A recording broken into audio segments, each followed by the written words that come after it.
In writing Uncle Tom's Cabin, Harriet Beecher Stowe learned how to fuse the rhetorical conventions of the Calvinist sermon with secular critique and sacred melodrama.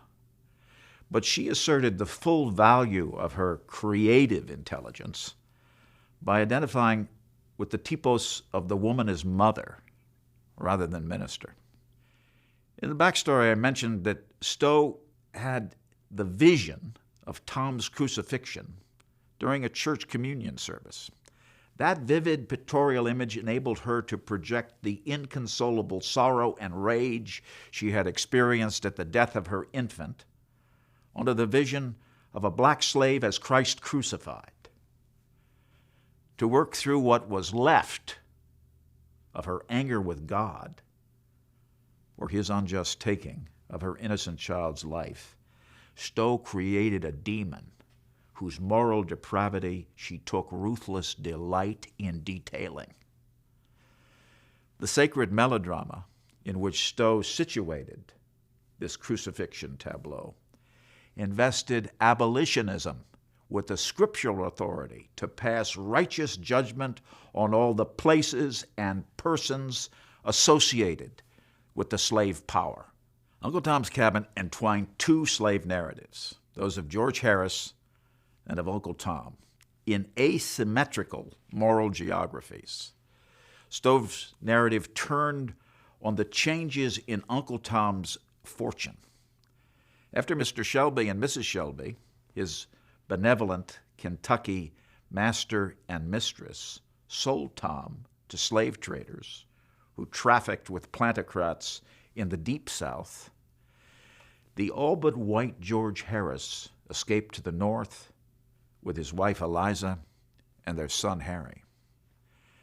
The North supplied the backdrop for the various enactments performed by George Harris, Senator and Mrs. Byrd, Miss Ophelia, and other agents of secular reform. Stowe may have believed that her novel sought to undo secular injustice in the North, but she displayed very little imaginative interest in her character's efforts at undermining such unjust laws. It was the antebellum South that inspired Stowe's mythopoetic imagination to carry her readers on a journey to the paradisiacal estates of Augustine and Evangeline St. Clair, and then on to the seat of hell erected in the slave South, so as to bear vivid witness there to the vision of Uncle Tom getting tormented and murdered at the hands of Simon Legree. Little Eva's death and Tom's self-sacrificial suffering as he was sold deeper into the slave South provided the emotional pivots for George and Eliza's flight to freedom. George Harris's fierce pride, the inverse of Tom's abject humility, incited his acts of slave rebellion.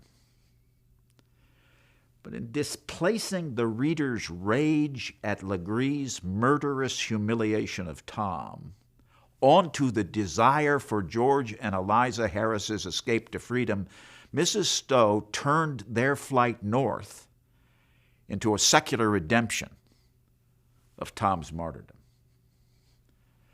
Although it was ostensibly written to advance Christian humanitarianism and a religion of love, Uncle Tom's Cabin depended upon the reader's hatred to achieve its redemptive aims. Stowe's master narrative of the anti-slavery movement centered on the ritual sacrifice of Uncle Tom. Uncle Tom had dedicated his life to the faithful service of his slave masters, but he had pledged his soul to God. The only earthly freedom Stowe envisioned for Tom's soul required him to submit willingly to the martyrdom that Legree, Sambo, and Quimbo administered.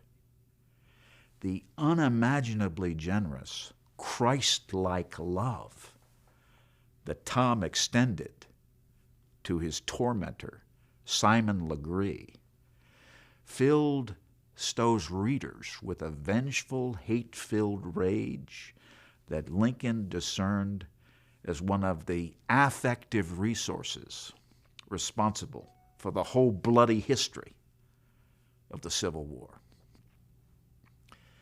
Life Among the Lowly, the subtitle of Stowe's classic, called attention to Stowe's desire to elevate the lowliest population in the antebellum social order into the chief protagonists of United States history.